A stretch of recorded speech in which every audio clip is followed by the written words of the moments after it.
Hello, we are David, Livio and Renato, and we will present to you a frontier-based exploration algorithm using RRT star with Dubins path and pure pursue PID velocity control. These are the four main steps in which the algorithm is divided: the exploration, the path planner, path follower, and the low-level controller. For the exploration, a frontier-based approach was implemented. These are the steps. First, the occupancy grid is updated using the real-sense camera and the LiDAR of the robot. Second, we grow the obstacles considering the robot's radius, which helps avoid collisions when computing a path.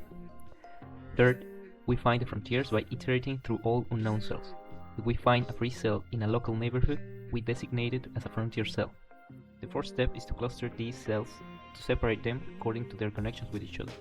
To achieve this, we use the depth-first search algorithm. Next, we find the valid viewpoints by computing the mean of each cluster and checking if they are valid by ensuring that they do not collide with any obstacle. Finally, we return the best viewpoint by computing a weighted sum between the closest and the largest frontier. We repeat this process until no more frontiers are found. The path planner uses an RRT star algorithm in combination with Dubins to get an optimized path that also considers the dynamic constraints of the robot. This is an example of how does a tree looks like with our implementation. Unlike RRT, RRT star rewires the local neighborhood before connecting a new random point, only if this reduces the cost from the starting point.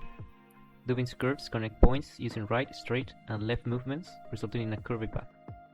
The controller consists of a PID cascade feedback loop. The first loop adjusts the current linear and angular velocity of the robot to match the requirements for reaching the next point in the path.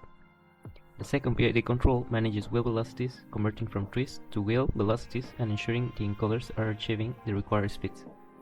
Here's an example of the controller following the path.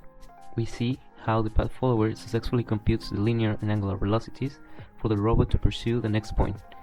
Here we can see the simulation results. On the right is the Stonefish simulator, and on the left is Arbis, providing the visualization of the exploration. The frontier cells are shown in green, and we can see how the robot correctly follows the path pre-computed using RRT star, while exploring the environment.